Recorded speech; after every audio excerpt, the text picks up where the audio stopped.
live. Right, obviously, usual shit. It does that thing when it's like we're actually live, but it doesn't say we're live, but we are live.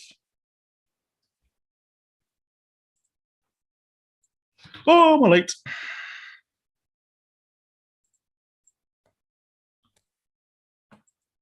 Are we still on? Are we good? Should be.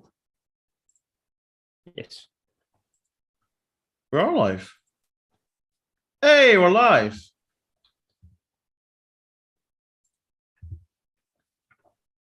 Kind of, maybe possible. Are we live? Yeah, we're live.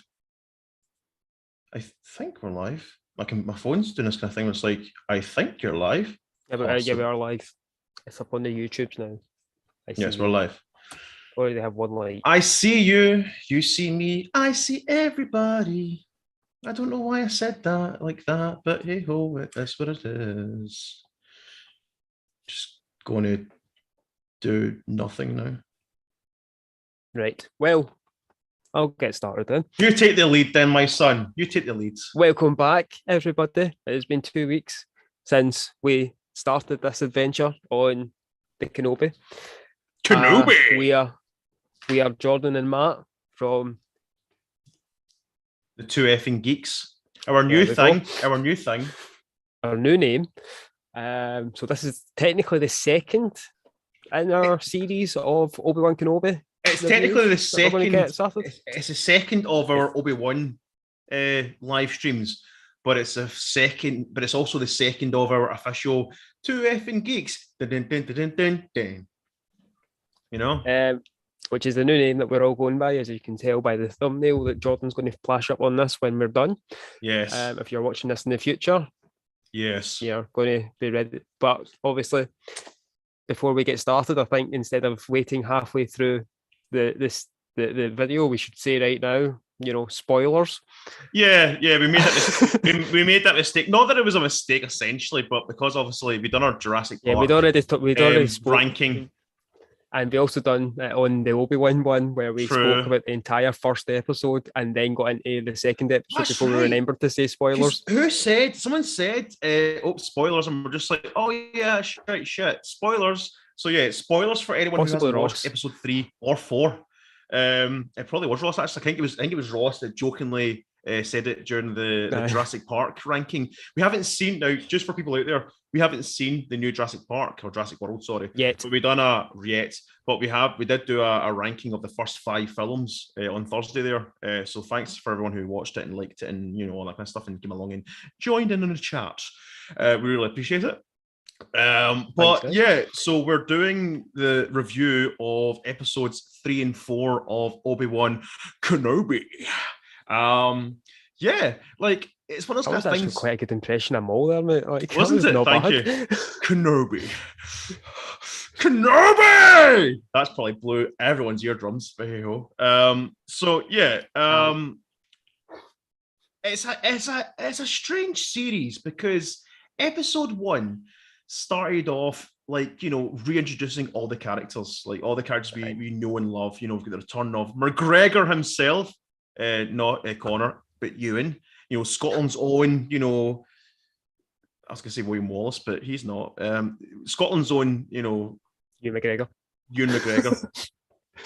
We should actually have a script for this. We can't compare. We can't compare them. We can't compare them.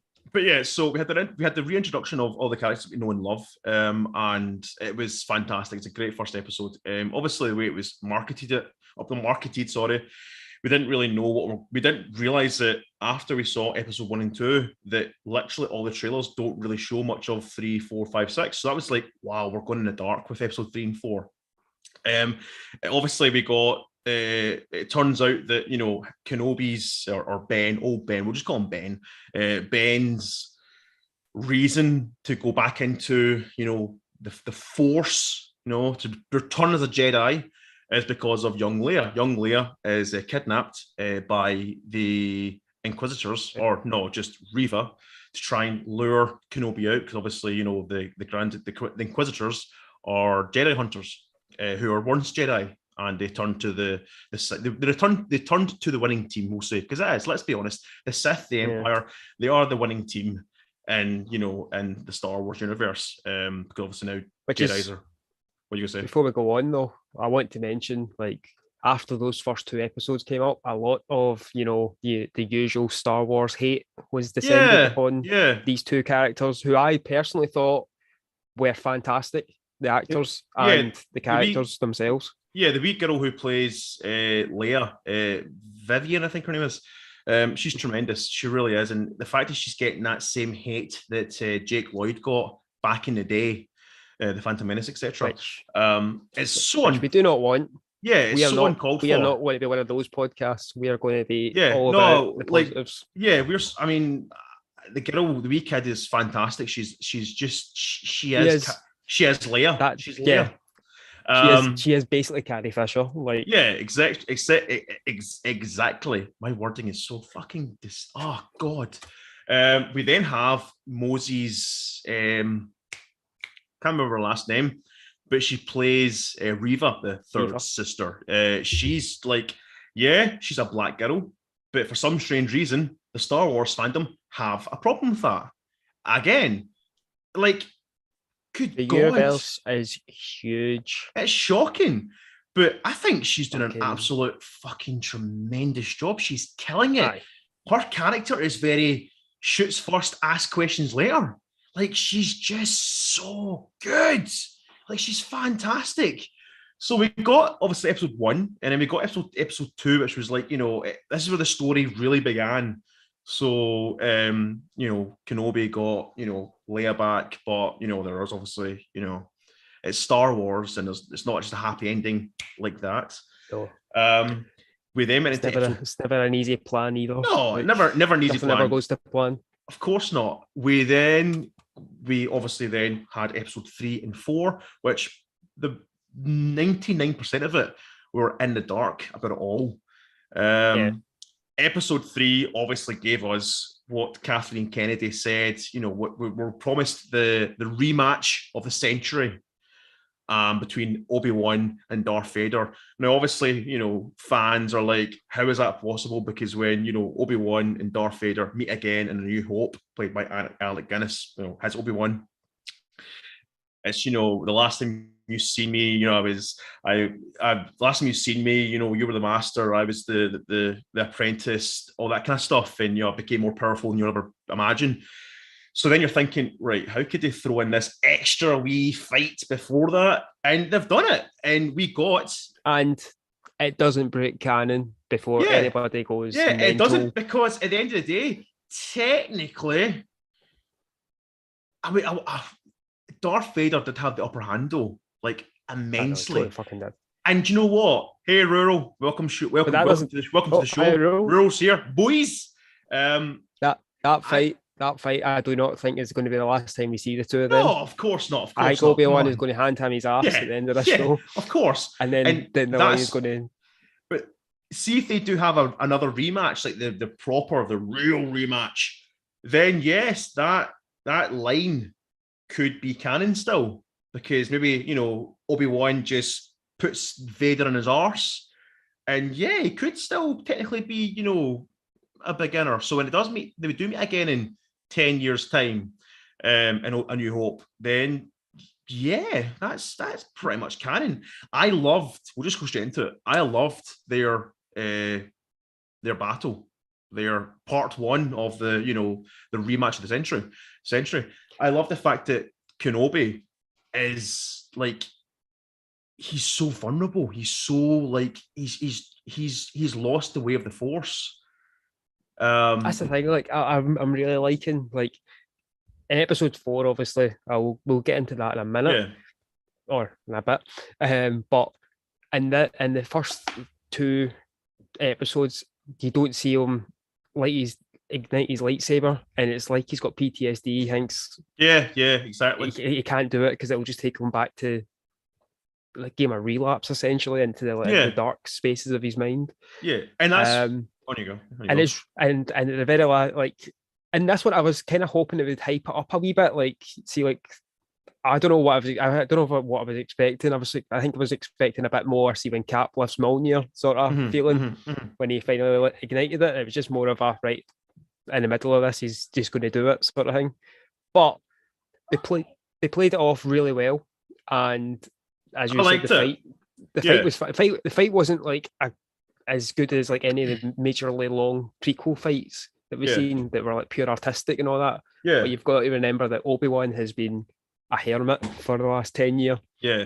So it was so slow and just like whack, he runs away. Whack, he runs away. It's realistic. Exactly. I like the fact for someone who's not been keeping up with his training for the last 10 years. Yeah, and everything, exactly. Like in the Clone Wars and everything, he was out there daily doing all this stuff. So that's how he was amazing in the movies. Yeah. Whereas now it's been 10 years. We don't know how long it wasn't since he buried his lightsabers as well. He might have held on to them for a while before. So it's been at most 10 years since he's actually held his lightsaber, and he held off Vader pretty well. Yeah, he done really well. Apart from the fact that Vader then set fire and said, "I'll basically do what you done to me," and he dragged him reverse card. Yeah, and he dragged Obi-Wan through the flames, and a part of me thought, "Oh shit! Like what is happening here?" Because obviously when we see Alec Guinness, then again. You never really see his arms. He's always got a cloak on, so maybe he has got the burn scars. I was looking at I went and watched A New Hope, and there is like a couple of scenes when Luke and Obi-Wan are in Obi-Wan's like hut, and he's got burn marks down that side of his arm. Is he? Aye. Oh, no, but I don't know if I don't know if it's like just because these clothes are ancient. Yeah, it's maybe just be rips, but it looks similar. Like, I'm very sure our good boy, our Star Wars theorist, rural farm boy, will fill in and tell us, yes, you are correct, Matty, or no, you are incorrect, Matty. You're talking absolutely right. So, rural, confirm, my boy, confirm. And right now, as we speak, rural. In the next minute and a half. Yeah, because you've got a minute and a half. But what I love is rural will probably put on A New Hope and watch that movie straight to the end and be like, "Yep, you're right, fucking right." I love it. Episode 3 was fantastic. Like they obviously we'll go through. What we'll do episode 3, right? We'll start with episode 3, and we'll start from the beginning, work our way through. Right? Yeah. Let's we have jumped to the end. Let's have a format. 3, like I said, we should. Right. Do you know what? Fuck it. You speak. Go. I'll sit back. I'll do. Right. Episode 3. When it starts off, the opening sequence is Vader, from what we saw in the end of episode 2, when he says Anakin. Getting built up. When Obi-Wan says Anakin. And then it's like the first time we've definitely seen it in live action. I don't know if we've ever seen it in the cartoons, but it's first time you see Vader physically getting put together into the suit. And then you see him on Mustafar in Vader's castle, which I like that. I thought it was fantastic. It was so clean as well. Do you know? See when you've seen Vader getting like put back together, and like as if to say he's getting ready. He's basically getting his clothes on. He's doing his morning routine. It was like a pure goth. It was like a pure goth version of an Iron Man suit up. Like, fucking fantastic.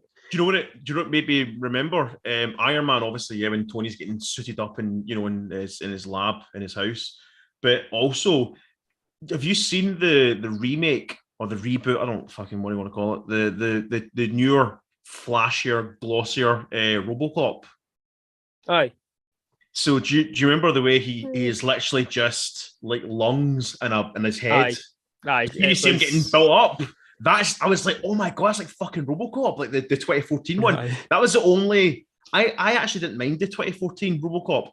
But that whole thing, the fact that he is literally just like that head and a brain and a face and a brain and like his lungs, I was like, that's horrifying. It was that, and then it was in the background. There was all the quotes from the prequels, like of Obi-Wan when he's meditating and hearing Yoda's voice, hearing Anakin and everything. Try to communicate with Qui-Gon as well, and it's not happening for him. Yeah. Rural said, ain't rightly sure I can confirm, but won't deny. So it's up in the air, Matty. You're either a bullshitting liar. We will need to watch A New Hope. Or you've been smoking that crack again. I've told you about that crack. Don't smoke it, especially the green stuff. It's terrible. Try the beef stuff. It's better. No, I've been smoking the death sticks. That's what I've been doing. Hey, I love the wee nods. I love that in episode 2. I know we're going back to me now. Episode 2 had the young girl trying to sell Obi-Wan death sticks. It turns out that is Ewan McGregor's daughter. Yeah. She's hot. Which is... I was going to say that out loud right now. I'm going to tell Ewan McGregor that when I meet him. I'm going by the way, your daughter's hot. No, I'm not, because I could probably get slapped and not get a picture. And that'll be £184 down the drain. But still. I love that wee bit, do you want to buy some death sticks? And he's just like, I'm looking for some information. And she's just like, he's like, something says like, my daughter's missing. She's like, everyone's daughter's missing, mate. That's nothing. His daughter once. Yeah. I was just like, that was quite horrible actually, because you're thinking, shit, that's true.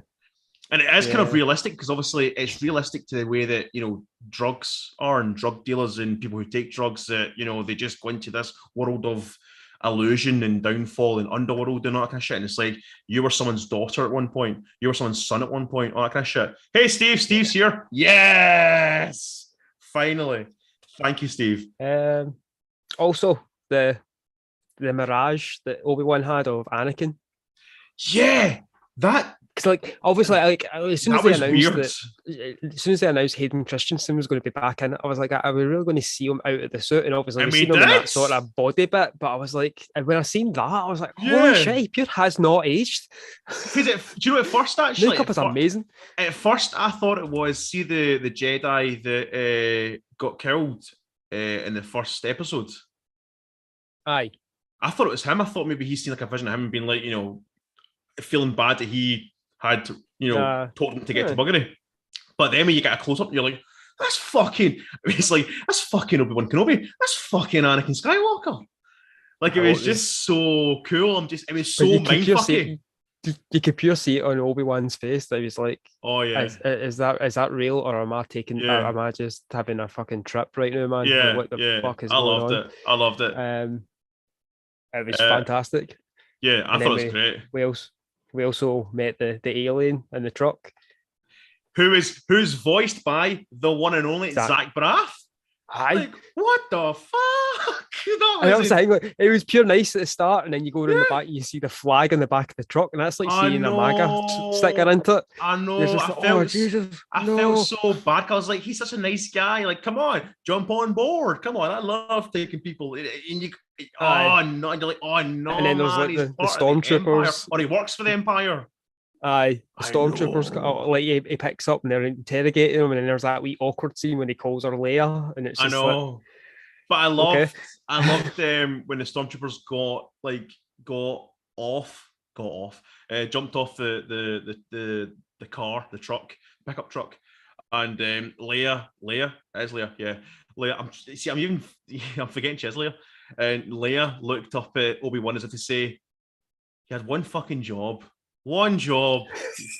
I loved that. Do you know what? I love their kind of father-daughter chemistry. Because obviously they're not father and daughter. And the fact that Leia even turned and said, "Are you my real dad?" And he's just like, no, but I knew your dad. But you can't tell him that, obviously. It was just there's just so much tremendous dialogue in scenes with those two that's just it's one of those kind of things where it's like at first I kind of was like, oh no, where's Luke? Go back to Luke. But then I'm like, no, this will do. Stick with Leia. Yeah. I don't mind this. I don't mind this storyline, to be honest. I also like the bit before we meet the guy in the truck that Zach Braff plays. Like, he's like Obi-Wan's like, just remember, you don't speak, and then she's literally takes control and just like that. We're farmers, we're on a trip. And then he goes like, "Father, you're not going to say hello?" And he's like, so close from saying there. I know, hello there. We could have gold, but no. I know. And then obviously it comes to the gate scene, which has been up for debate a few times. Like, there's a few questionable moments. I loved it. It was so cool. It was badass. Like if you've not listened to Dan from Podcast of the Old Republic, which is back, by the way, guys, go listen to that. No. He's saying something that I agree with. Whoa. Fuck him. All right, so. Fuck him. No, I'm only joking. On that note, Dan, who was part of our thing, me, Dan, and Steve, has revitalized Podcast of the Old Republic as a solo outing, and he's doing really well. His episodes are fantastic, so please give them a listen. So it's Well, if you're here, then you know what it is. So, Podcast of the Old Republic, SW Potor is back. And yeah, I love Danny. Obviously, he's one of my best friends. It's great seeing him, revitalize the dead podcast. Nothing's really dead, I guess. Nothing's really dead. Somehow we don't see the thing is me and Steve done the whole Palpatine thing. Somehow Potor lives. Has returned. So like you said about Dan, go back and see what Dan said something that I totally agree with. Is like he's not a fan, and I'm not a fan of it per se. Like it works in this story, but seeing Obi-Wan with a gun just feels dirty. No, it's good. It's badass. No, he's amazing. Like, but it doesn't feel right. Like, it's sometimes like obviously that whole scene was fantastic. Like, and like shooting all the stormtroopers, and then that one it gets sliced in two, and it's just like, that's like the darkest. That was brutal. Like it was such a clean cut. Aye, the bit that got me was when he tried to turn the gate off. And I'm thinking, right, he's going to turn the gate off so he can take the truck to get through. And it takes like 5 minutes trying to figure out how to cut like this gate is literally about this, and there's space either side. He could walk around. We have the bird's eye shot of them able to walk right. It was just like I was like, done without the bird's eye shot as well. I know. I wouldn't have had I would have kept. That's the only gripe I have with episode 3 is just that one little scene. That's the only thing I felt was annoying me. Pretty much, yeah. Other than that. I think I annoyed everyone because we even had I think we had Tala, the Imperial Guard, who actually turns out to be a good guy. A good guy. What do you call it? A smuggler. A smuggler. She's basically, what do you want to call it? She's an informant, I guess. She's a rebel informant for the Empire. If that sounds right. Yeah, it sounds right. She's really good. Like, even when she came up against Reva in episode 4, you're just like, oh shit. Like, my arse was like, oh shit. People going to die. But anyway, back to that. So we met Tala, and Tala obviously, takes Obi-Wan and Leia to safety. She then shows them the path. And it's to hide, Did you notice the You're interrupting me during a moment here, Matthew. I apologize. She shows them the path. She shows them the path to safety, and obviously, if you find out that other Jedi's have passed through here, there's a name of a Jedi that I'm not familiar with. Dan and Steve obviously are familiar with. Clone Wars. Yeah, watch them. Yeah, I know. I'm sorry. Fuck you. It was such a good episode, but then after that we had the entrance that we all were waiting for. Daddy, we had the arrival of Darth Vader, who literally came down and just said, "Fuck you, townspeople! I'm going to kill you. I'll get them out." Because obviously, Obi-Wan, being a Jedi, you can't really turn away from people, the civilians getting killed, and he tried his absolute damnedest not to. Like, he watched people get killed. It was just like, obviously the Force choking. That's expected of Darth Vader. I know, but it was so brutal. He was doing it to the boy's father, and then the boy ran out, and he just instantly just snapped the boy's neck. I know. It was so dark. That's the darkest. That's the darkest we've seen Darth Vader since like Rogue One, end of Rogue One, where he just goes choppy chop on the rebellion, on the rebels. Like, it's just. So obviously, Obi-Wan sends Leia and Tala down the tunnel. Down the path. Down the path, aye. And down the path, and Enoch. He goes to try and deal with Vader, and gets his ass handed to him. Vader lights fuel on fire and does a Uno reverse card on him. And you burn me, I burn you. That's simple. Simple. But it was just like their fight. Do you know what's funny though?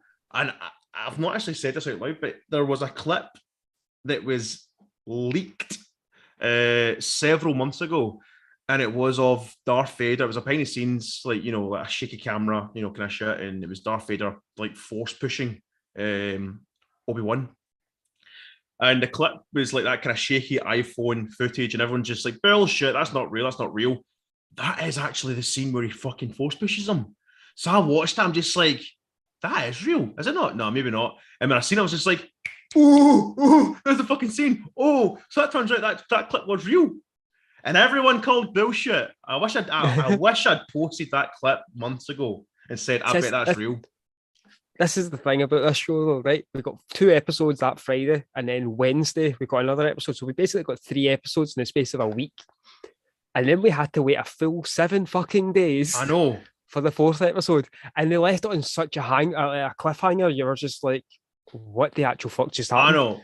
Do you know what's funny? I didn't realise. Now, obviously, they released the first 2 episodes on Star Wars Celebration on obviously Friday, and I assumed that it was going to be every Friday.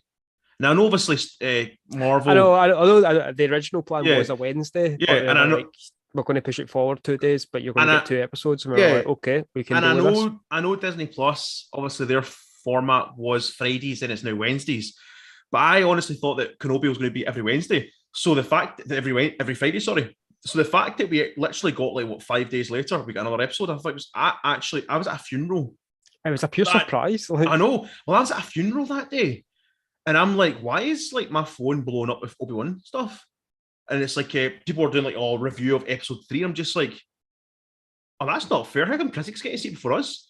And then I went onto Disney Plus, and it's like, there it is. I thought, wait, fuck, what? So I'm sitting there in tears, crying because it's a funeral. And then I'm just like, wait, what? So that was unbelievable. We got that episode right there because it was literally Friday, Saturday, Sunday, Monday, Tuesday, 5 days, and we got another episode. But then obviously we had to then wait 7 days to get the 4th episode, and they were long 7 days. yeah, good dance 7 days.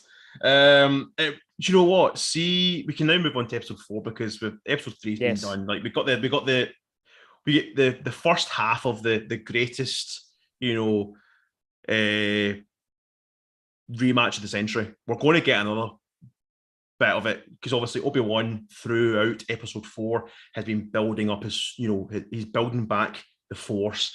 The Force is coming back. It's strong with this one. His Jedi powers are getting there. His lightsaber abilities are getting there as well. He went to town on those stormtroopers. Shows in this one. Yeah, fucking does, man. See that blue behind you? That was the fucking best color ever. See that on an episode there on Wednesday. Oh my god, the boy is back. Obi-Wan's finally came full circle again. He's back to the way he was. This is Ewan McGregor. This is Obi-Wan. Y'all gonna shit yourself now. So episode 4, Matty, Boba Fett. What did you think of episode 4? I fucking loved it. I've actually read a lot of hate about it already. I know, and I don't understand Star Wars fandom. But it's I enjoy these things, so I'm essentially Kevin Smith when it comes to this stuff. You're not going to hear me talk about the shit that I hate. I know, I love just on that path. If I have a problem with something, I will let people know if I've got a problem with it, but I'll not be a pure dick about it. I'm going to be racist, or I don't like this, so I'm not going to be. Because obviously we had Reva, who the third sister, who got her arse handed to her by Darth Vader in episode. No, actually, was this episode 3, wasn't it? Was it episode 3 or 4? She got her arse handed to her. It was 3 because it was the entrance of a fucking lifetime when he came in and did that. She got her. I know, because do you know what it was? So I was shit scared for her. I know she's a bad guy, but see when the doors just open, he just kind of come. He's practically running in. And you're just like, is it bad? Oh, mommy, daddy. I was watching it, I was like, that's definitely Hayden. That swagger. It's just pure Anakin Skywalker. Just the pure fucking. I was like, fuck. He was pissed off, and I liked that. But I really felt bad for Reva. I thought, do not tell me she's going to get killed like this. No way. Then I was like, a part of me was like, it's a satisfyingly shocking death if she did just get killed right there and then. I liked it, but this whole episode was so good, because it starts off with taking over from the third episode. It's seconds after. That's right. Yeah, Leia's been captured by the Inquisitors, so she's getting taken to get interrogated, and then Obi-Wan is saved by, is it Tala? Tala. Tala. Yeah. So, Tala. he gets back to tanked for a bit. It's like the opening of Empire Strikes Back, like when Luke's in there. So it's like that. With another callback to Empire, there was at the end when they said when the speeders turn up. That blew my fucking mind. I don't know if that actually missed that. The speeders that came to pick up Tala, Obi Wan, and Leia. Yeah. That scene. Empire, yeah, that's right. Yeah. I was like, I don't know if you'd seen them. I know he'd mentioned them before, but I don't know if you actually physically seen them. Like, and I might have missed it. But he did say at the start, we've got speeders. Why can't we take them to the Inquisitors get there? That's right.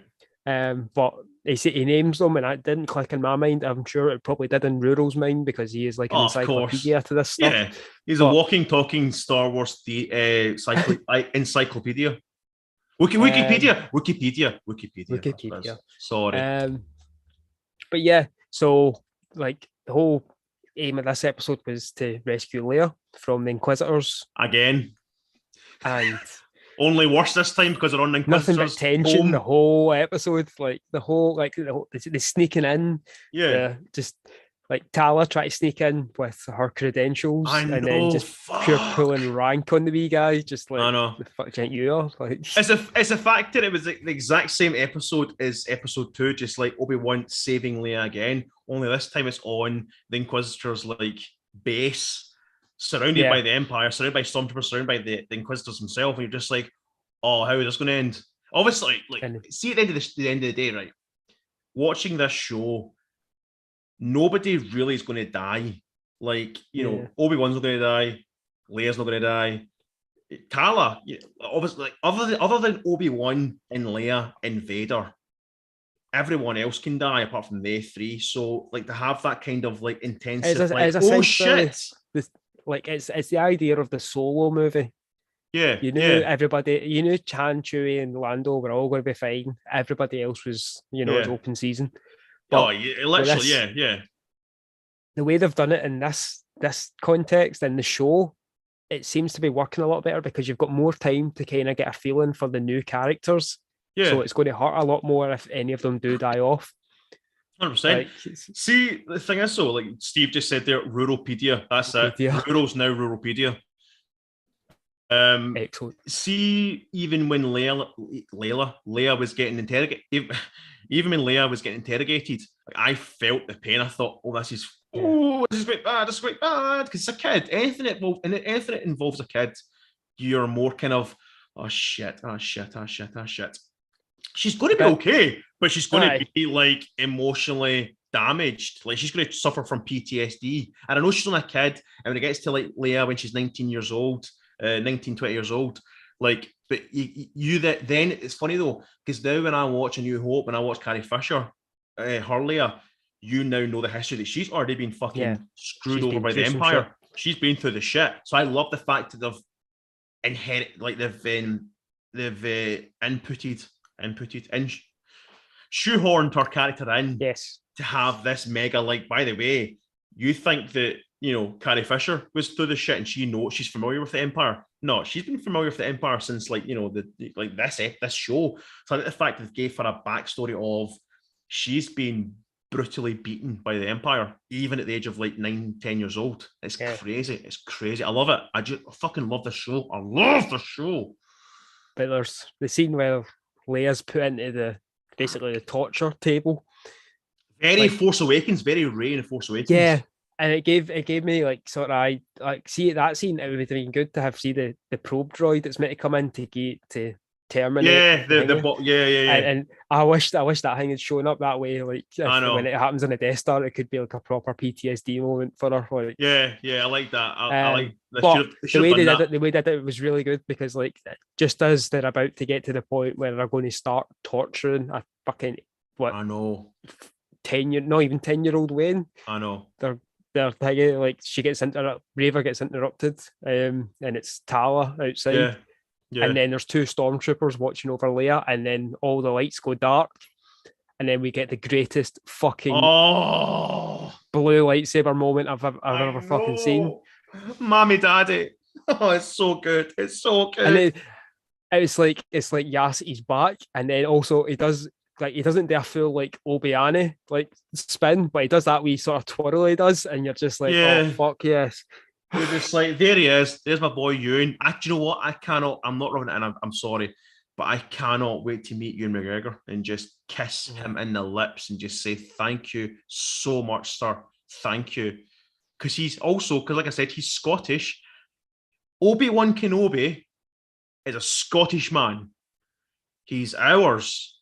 Yeah, that's the thing. You know, if you can fuck off, he's ours. Alec Guinness did a great job. Oh, great job. But he had no idea what he was doing. Let's be honest. But then again, had no idea. None of them did. None of them did. But Ewan McGregor fleshed out that character more than anybody really, because nobody was really a fan of Obi-Wan. Like it was always Luke, Leia, Han, and Chewbacca, and obviously R2 and C-3PO were the main ones, and Vader. It's the fact that Obi Wan Kenobi and obviously A New Hope had 20 minutes of screen time, and that was it. He had a great presence in Empire Strikes Back and Return of the Jedi. Obviously, his Force Ghost, so he still was there. He's still present in the franchise. Yeah.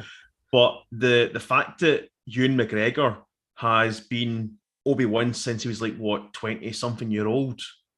Yeah. The early mid-20s or something. I think he's McGregor was mid-20s, maybe early 30s. Yeah, I think it was just mid-20s. Mid-20s, we'll say. So he's been able to flesh that character out from being a Padawan to then becoming a master, to then becoming this badass master, to then becoming And he was also that good that when you go watch all the prequels and then watch A New Hope, you do believe this is the same character. Yeah, 100%. Even though it's two completely different actors that are playing it. You feel it's the essence. You feel it's the same character. It's like Steve's gonna hate this one. It's like James Jude Courtney as the new Michael Myers. You believe that's the same Michael Myers from 40 years ago. You believe that's Nick Castle. You believe that's the same guy from 40 years ago, being through the shit, being just sitting waiting to rise again. I hate that as well because I've used the word rise. And so you do feel that same. You feel like the Vivian is Carrie Fisher. You believe that it's everything's so consistent and so coherent that you believe that everyone who's playing all these other characters are the exact same person. It's not like James Bond. It's a new actor, but they've got their own wee twerks. And they're meant to be the same character, but and it's a shame and all, because obviously, like you said about Solo, the guy who played Han Solo, Alden Emmerich. He was great. He was fantastic as Han Solo. He had that essence of Harrison Ford, but people just didn't like the fact that it wasn't Harrison Ford. I think it was just pure timing. That movie. Yeah. See if they'd held off and done it maybe now. After the trilogy, it would be ideal to do it now rather than when they threw it out. Yeah, they that threw whole it movie is brilliant. It's a brilliant looking movie, but the story just it's one of them ones there's no risk. Yeah, exactly. It's the fact that they threw it out literally right after The Last Jedi. So The Last Jedi obviously crushed fans and divided them. So then you're throwing out another Star Wars film. And they try to do that Marvel formula where every few months a new Star Wars film come out. And it's a shame because with Marvel, 97% of all their films are absolute fucking hit the ball at the park, right? And I'm not going to talk about Eternals, etc., but 97% of their films are hit the ball at the park. So every few months when they throw a film out, it's loved by fans because the last film was good. Next film's good. Yeah. Whereas with Star Wars, it's not got a good consistency of amazing. I mean, it's amazing, not so good, and then they just thought fuck off. And I think what will happen is I don't know. Obviously, the original trilogy was out before I was born, and obviously, but the prequel trilogy I grew up with, I loved it then. I love it even more now because I've learned more over the last couple of years because of lockdown and Disney Plus being amazing. Oh, of course. And through you guys as well when you started Podcast of the Old Republic. Thank you. I appreciate that though. I get the feeling I'm at the age now, this way most people my age feel about the sequel trilogy. there will be kids who are like the way we were with the prequels, who absolutely love the sequels, and then years on later, they will eventually be like there'll be a bit of a turnaround, a bit more love for those movies. So 100%. It's just the way Star Wars works, I think. Yeah, like because at first when Star Wars came out, everybody loved it, but there must have always obviously been people that were like, "What the fuck is this?" sort of thing. Well, it wasn't that cool to be geeky back then, like the way we are now. We're on a safe zone. I mean, like, and I'm sure Rural. I've just got to read Rural's comment. He said, "I love the idiocy. Fucking hell, the idiocy. Fuck. I hate the idiocy of some folk having a meltdown over Tala whacking that trooper on the helmet. I thought it was fine. I didn't mind that at all because obviously, how's she going to get out? You just whack the trooper on the head. Ever get whacked on a head wearing a helmet? It'll ring a bell." That's good. Rural be able to obviously because he's been he. I think Rural. I'm sure he actually said that he was there like when Star Wars first happened. As a kid, so he would remember that Return of the Jedi wasn't as loved as well because of the Ewoks. It's like, wait a minute, fucking teddy bears took down the Empire. Ewoks were their equivalent of Jar Jar. Yeah, but the thing is, though, like, see Ewoks now, see Return of the Jedi, like that's like highly respected now. So give it time, because obviously there you go, the prequel trilogy, almost 20 years later, is now, like beloved by fans because obviously fans grow up and realize that it's actually better than they think. I think it's better now than what I did when I first watched it. The sequel trilogy is the same thing as well. The sequel trilogy is the exact same. So in 10, 15 years' time, people will respect the sequel trilogy a lot more. Maybe not The Rise of Skywalker. I understand that will maybe never be loved. But you know what? At the end of the day, The Rise of Skywalker, I like Rise of Skywalker. I still like it. It's got moments of fair enough. But do you know what the problem with that is though? It was the zero consistency of J.J. Abrams. Yeah. If J.J. was there for 1, 2, and 3, I think we'd have had a stronger trilogy.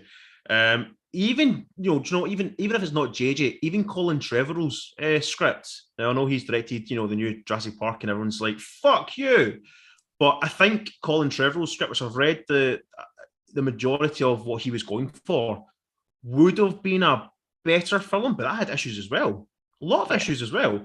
So, and I think the problem is as well, is the new Jurassic World trilogy is, from what I'm reading, non-spoilers obviously, I'm not seeing it yet, is there's a lot of inconsistent things with that because obviously Colin Trevorrow directed the first one, pissed off for the second one, and then came back to do the new one to fix issues from the last film.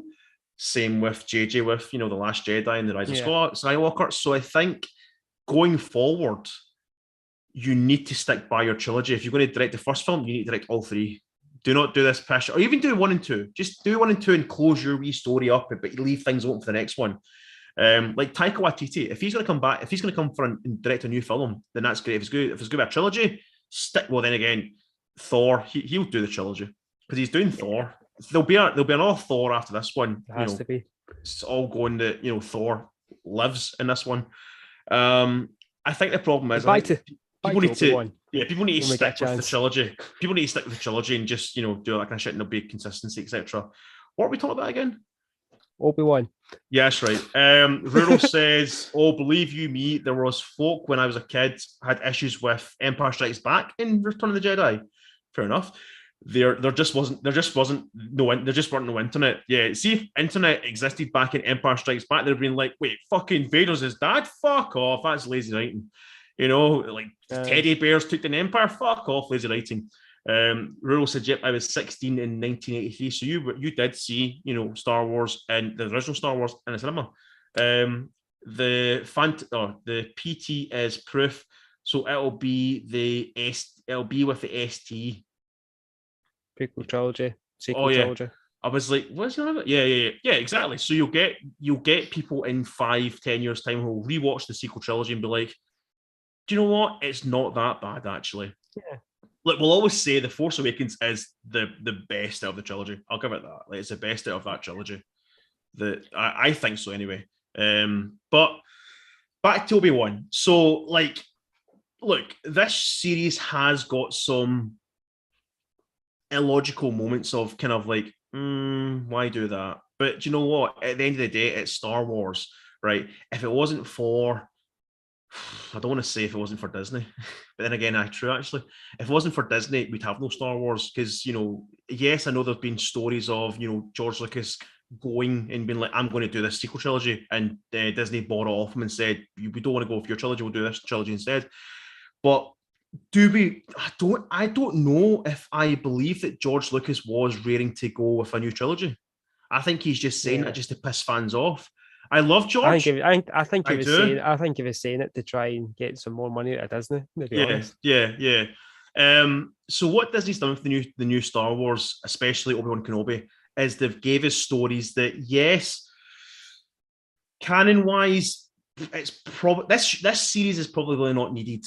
I understand that, right? You probably don't need this show at all, really, right? Because obviously they're creating a lot of stories that you're then going into A New Hope being like, right, even down to like Darth Vader saying, when the last time we saw each other, I was just basically the the Padawan, yeah, exactly. So then you're thinking, so where does this fit in? But fuck it, for fanboys like you and me, this is gravy. I'll take it. I'll ride that gravy train to the end because we're getting supposedly an Obi-Wan Series 2 or a second installment. Yeah.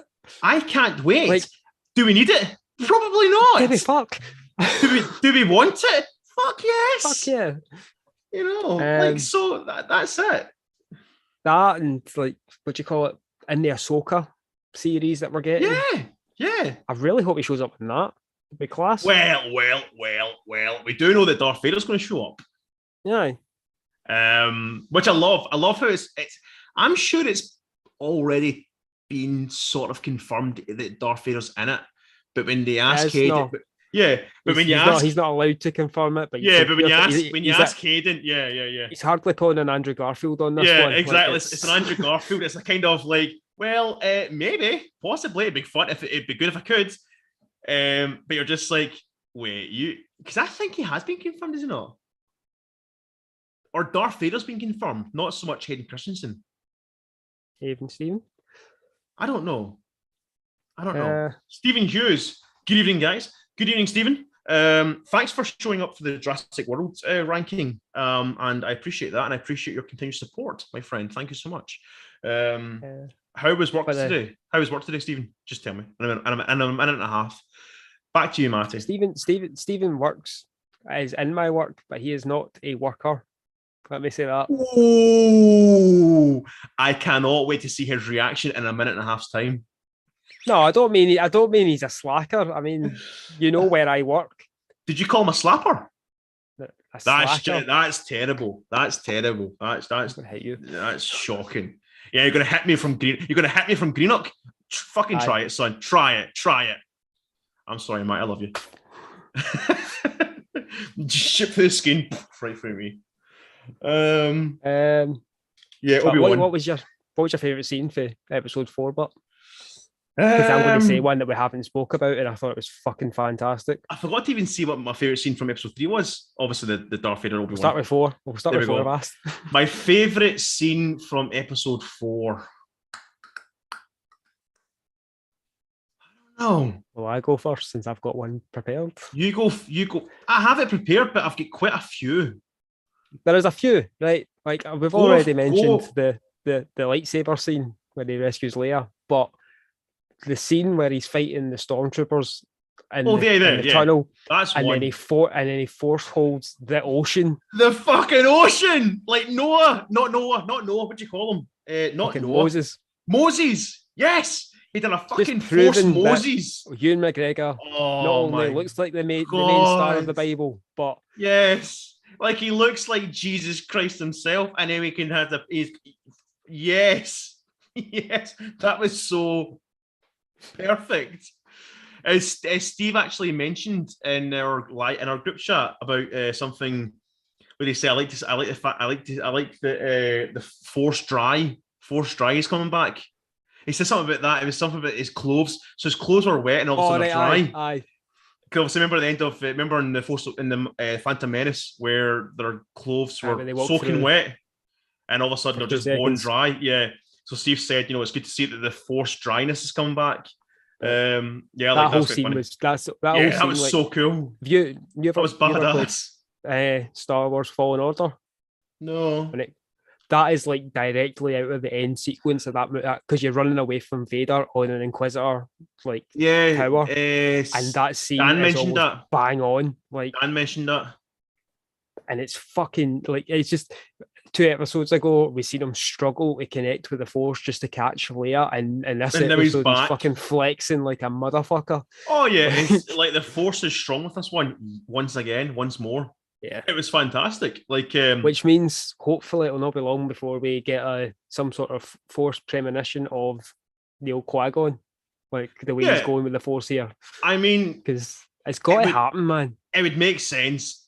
It would make sense. I mean, like at the start of every episode, he's asking to hear from his master. Yeah. If that doesn't happen by the end of this fucking series, it better happen in season 2. But as I was literally going to say that the only issue is, now that we know that a series 2 or a second installment is rumored to be in the making, but when you say rumored, it's going to happen, right? It's inevitable. It's happening, right? It was rumored that Darth Vader was going to be in this show. He's in it. It was rumored we're getting an Obi Wan show. It's happened.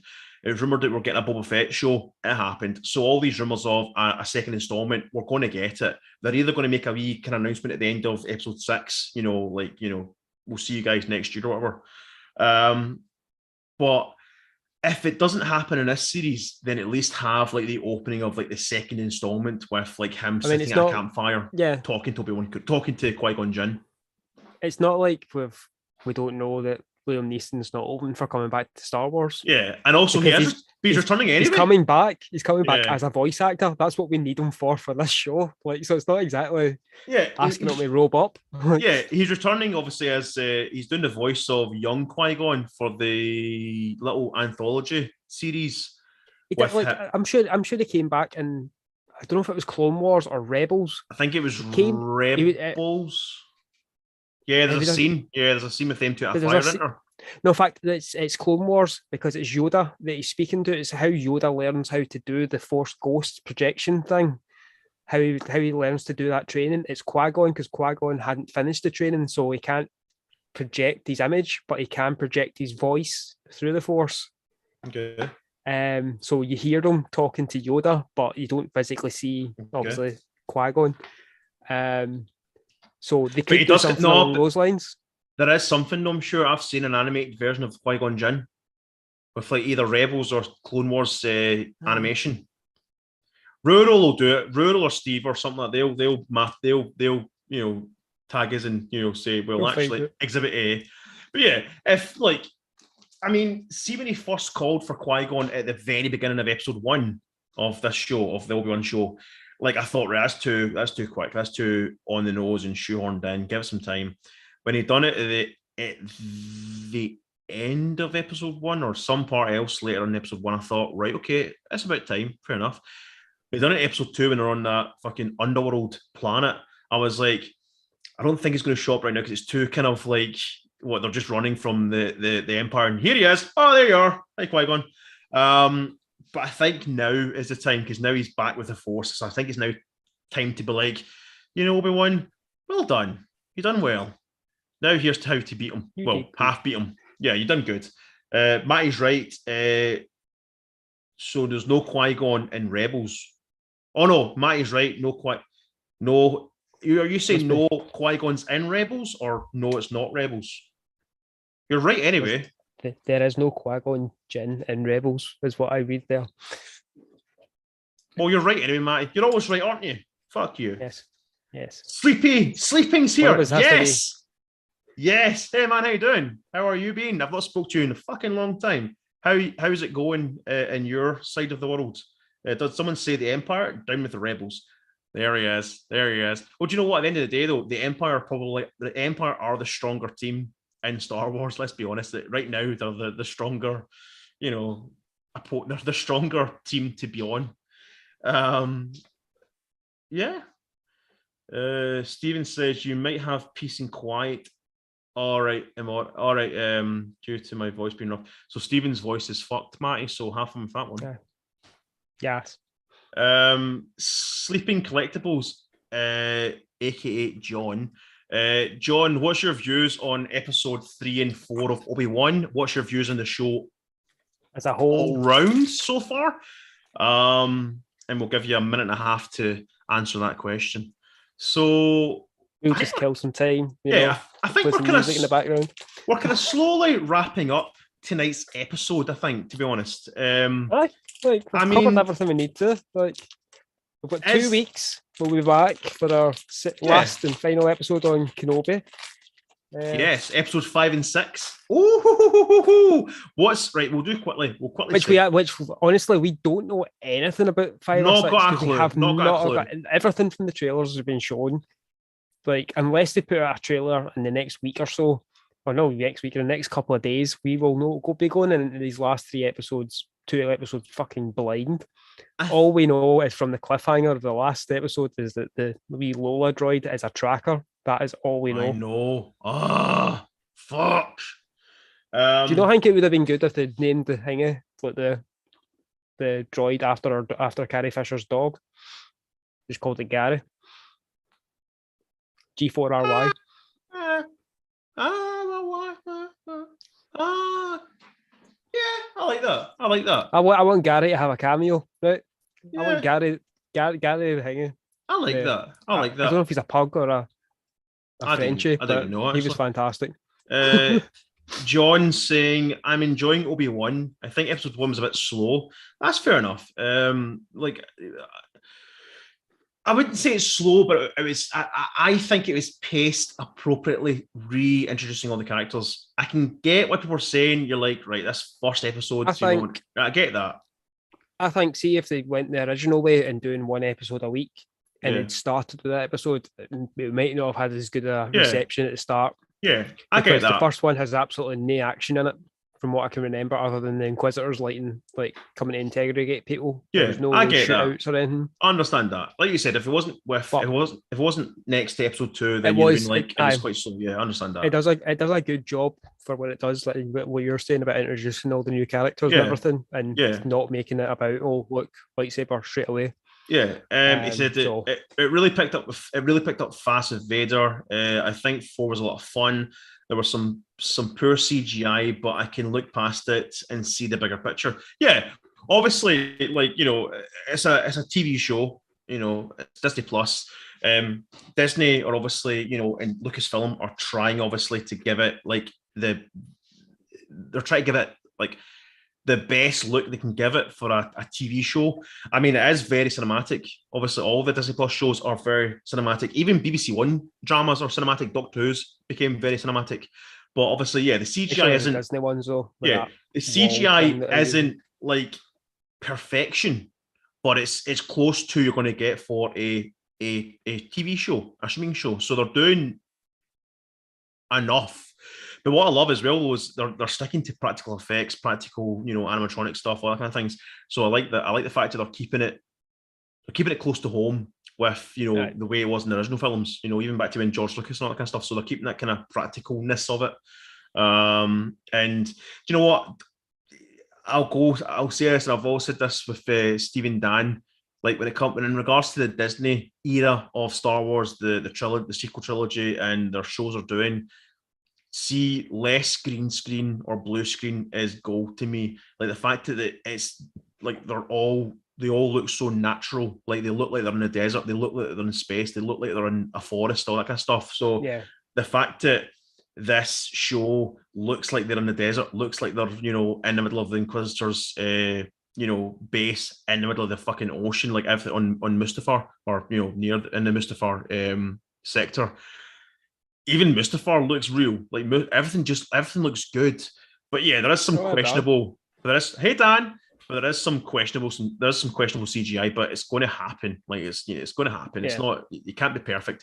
Dan, Can I just say, but sorry, you speak. Sorry. I'm joking. Sorry, you're right. But the lightsabers in this show, I think this is the best I've seen lightsabers look. They look different, don't they? Time. It's almost like they are that style. Like they have a more physical. I know they obviously do have a physical blade for when they're actually doing the fight scenes and stuff. But it doesn't look as flimsy as it you've seen in the behind the screen shots. It looks like it is actually one of the ones you would get at Disneyland, like proper battering each other. I noticed that. See, we got a lot of close-up shots of McGregor's lightsaber, especially in episode 4. It actually looks really real. Yeah. Like they even look more real. They look more real than the sequel trilogy. Now, obviously, yes, they are poles with lights in them, so they are real. Like they are real. Yeah. But the fact that the old, I think the original one throughout the original trilogy. See, it's awesome looking. Yeah. The original trilogy was just white poles, and they glowed them up. They obviously gave them the glow through like post production. The prequel trilogy, where I think the same thing. Pardon me. The prequel trilogy were the same thing. I think the sequel trilogy were. I think the sequel trilogy they were a bit more light up poles there, but this is like I don't know why. It could just be because it could just be me behind because I actually enjoyed this one compared to the sequel trilogy. I'm actually like, do you know what? These look fantastic. They probably could be the exact same looking, and I wouldn't know. Dan says the prequels are just poles. So the prequels are just poles. So like the sequel trilogy and this one, were the sequel trilogy just poles as well? I don't actually know, but anyway, yes, the lightsaber in this one they look more realistic. Now, whether that is because they are real poles that light up, and then they just add like a wee bit of VFX to make them look more kind of zing zing. They're it's good. Disney money, so it fucking could be real at this point. We don't even fucking know. But like I've seen a lot of stuff like on TikTok about in Disneyland how Rey has like an actual lightsaber that comes out of the hilt now in Disneyland. Oh, that's cool. And it looks almost obviously it's still that style, but it comes right out, like it ignites and everything.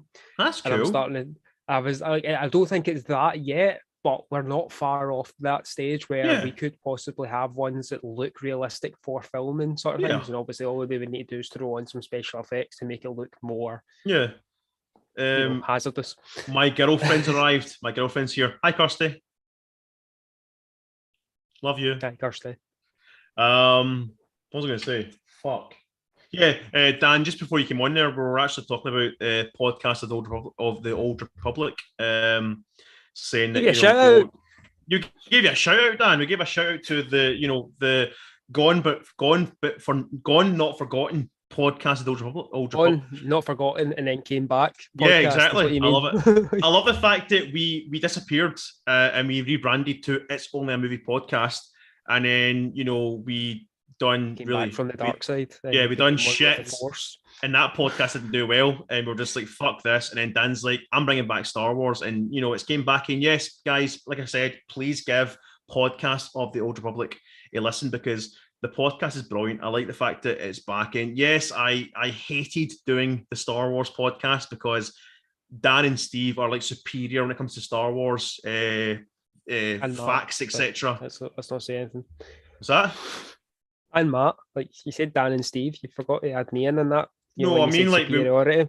So when it came to that podcast, they were like superior, and I just felt kind of stupid because I'm more than a casual viewer of Star Wars, but I'm not like like Dan, not on their level, and like Rural, like they're all like even Rural's like superior. Rural's superior to like Dan and Steve, but it's like Rural, Dan and Steve, me.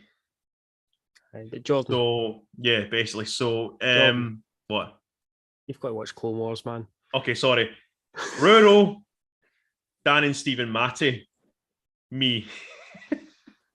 But yeah, it's good to have the podcast back. So please give Dan a listen over in podcast of the Old Republic because he's obviously reviewing Obi Wan as the weeks go on, whereas we're waiting because we're lazy.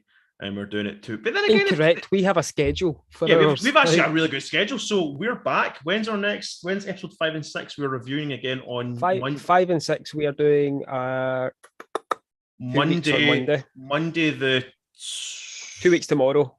Yeah, so ever 2 weeks tomorrow. Yeah, I'll go my diary. I'm sure we're still in June. Fuck off. I can't see you tomorrow.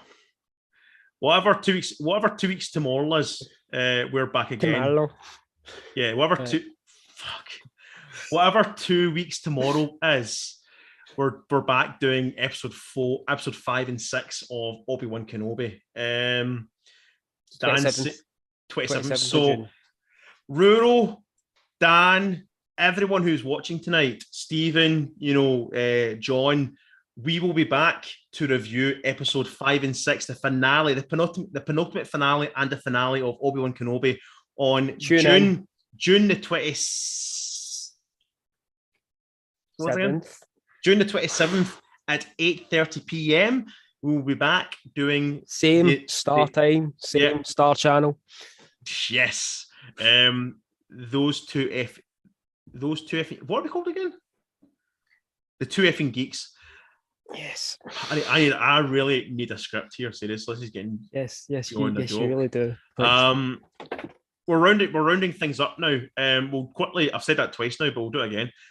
So quickly, what is everyone's predictions for the next 2 episodes? We'll start with Matty, then the people watching at home. You list your predictions, possibilities of the next 2 episodes, and then I'll give you mine, and then we'll close on that. I want to go with a wild card and say that Reva is actually an insider. Because Reva does know that Anakin Skywalker is Darth Vader. How does she know that? Hopefully it gets fucking... Because that's what Dan and Steve... skills. Well, Dan and Steve said, surely to God, they'll explain that, because it's a bit of a wild card that she just happens to know that Anakin Skywalker is Darth Vader. Yeah. I still think that the theory, see at the start of the very first episode, when we see Order 66 again, and they pan in on that little that's right. one, I still think that's her. Yeah. Well, she has said, though, that, the Inquisitors... That's something we never mentioned as well. The fucking tomb. Well, they have said that the Inquisitors are Jedi at one point. Yeah, the tomb. Fuck, I forgot about that. So quickly, guys, the tomb, like Obi-Wan walking through the tomb of like past like victims that clearly the Inquisitors have killed or Vader has killed. We had like a youngling, like. I heard people saying like, no way Vader kept the youngling that called him Master Skywalker. Yeah, and I was like, see if that was that youngling, that'd be fantastic. Cause that's like Vader's first fucking Jedi kill. I know, but then there's also as well. It's like mounted. There's also as well as a young woman as well that Obi-Wan kind of quickly stopped and stared at, and people are believing that may be Padme. Nah. I don't think so, because it's, if anything, he'd have her and Mustafar, really. But then again, did we not see her? Did it makes no sense that Vader would keep? Did she get buried with a bunch of her enemies? Did she get buried? She got buried in Naboo. Did we see her getting buried or cremated or anything like that? End of Revenge of the Sith. We seen her getting trolleyed away and all that. Yeah, that's on Naboo, because like Jar Jar and all that's there. Unless he's got her body, but it's a bit kind of. It'd need to have been Natalie Portman, because it wouldn't make sense to have a different person playing her. Because the thing is, you see her and she's got like the baby bump, to make it look like she's died with the Waynes. Yeah, I saw that. Yeah. I don't know, but I don't like. I know there's a thing in the comics that it's like, I don't know if she's originally. If she is actually buried in Naboo, there's a thing that Darth Vader invaded Naboo just so he could visit his wife's grave. Like, so I don't know if that's. But the only thing is, anymore. Dan will probably know that one. I don't think the comic books are canon unless they're by Marvel. Yeah. No, I don't know. Right. So your predictions are. I think Reva's going to show her true colours and actually be on the not so much light side, but you know what I mean. Like, I don't think she's going to turn. Basically, she's going to turn. Aye, probably. And I think there's going to be another showdown between Vader and Obi-Wan. Yeah. Well, there's been some possible theories that the individual character posters on. Everyone's got like Vader. Everyone's got like Obi Wan in their eye, that kind of stuff, like in the eyeball. Whereas Reva has Darth Vader. Now it could either be that she's going to turn and be like, "Fuck this, man! I'm going to join with Obi Wan and take down Darth Vader," which is obviously going to be unsuccessful because we already know that it's not. We don't know the ending, but we know that it's not going to be happy daisies. Or it's just the fact that she's got him in her eye because she's thinking, I need to succeed here or I'm fucking dead. I don't know. I think Reva is going to die. That's a given. Either by the hands of Obi-Wan or the hands of Darth Vader. I think that Darth Vader and Obi-Wan's going to have one more big hand. Sorry. I also think that Obi-Wan and Darth Vader are going to have one more big fight, like you said. Do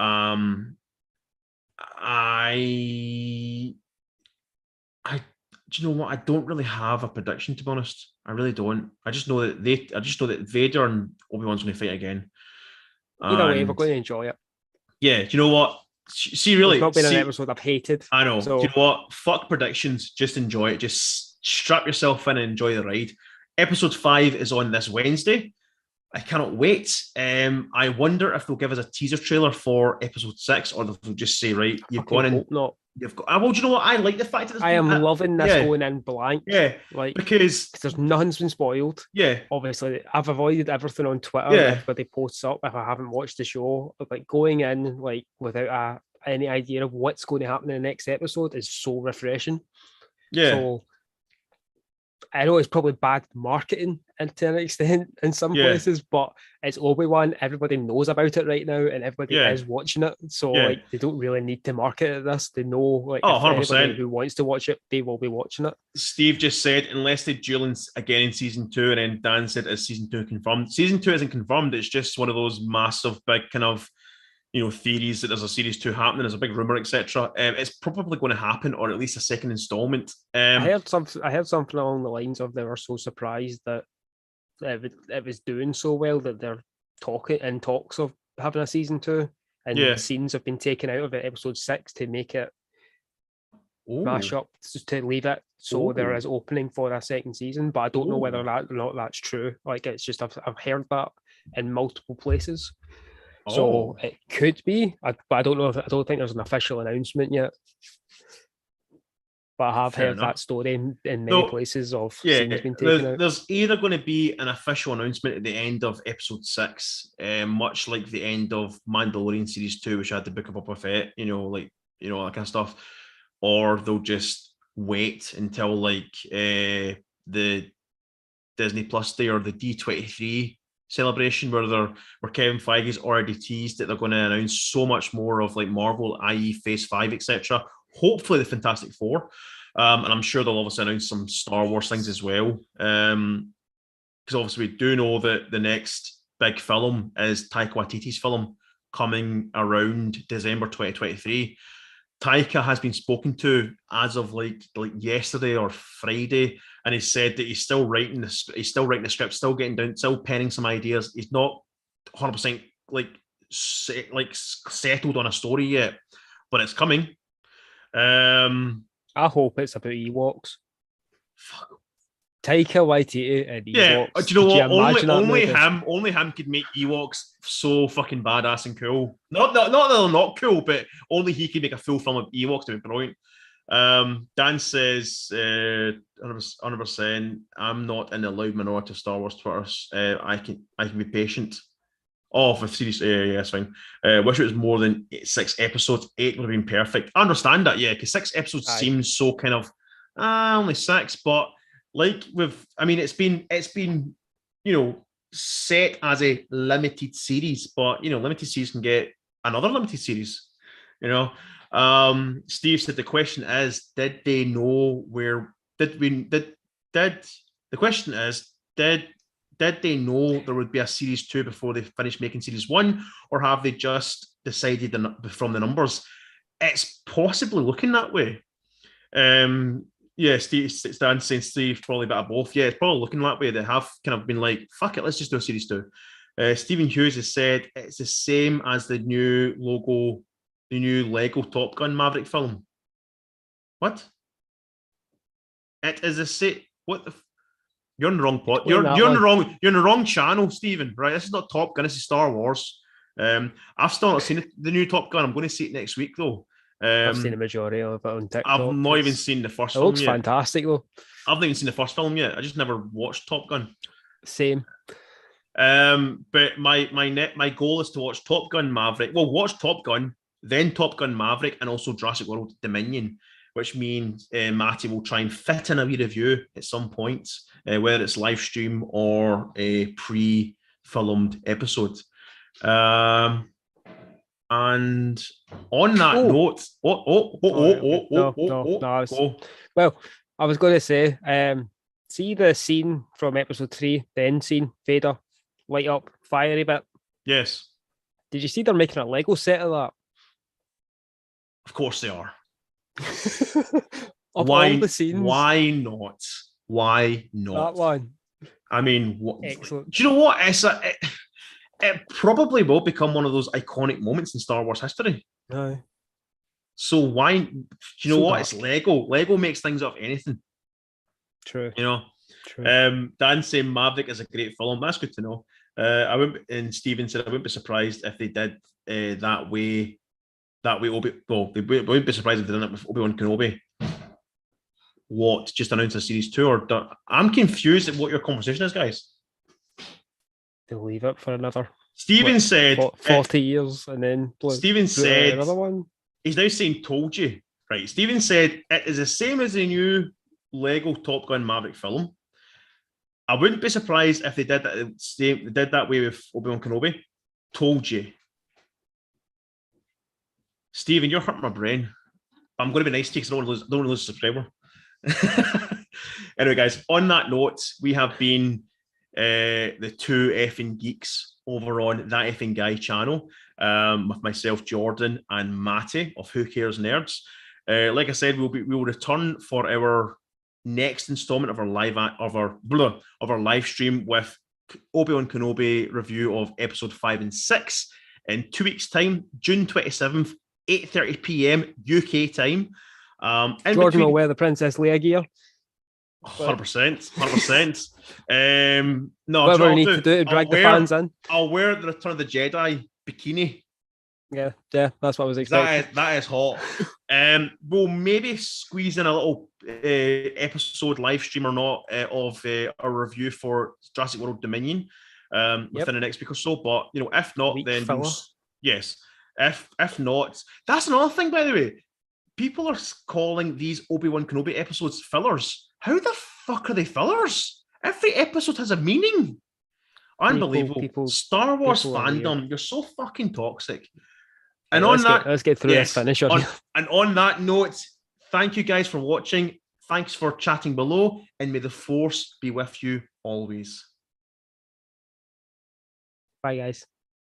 You take so long to say bye, guys, don't you? You really do. It's that awkward bye silence. I like to let it linger, Rural just, till next time, tips his hat. I love it because he actually wears a hat, and I bet he wears it when he watches us.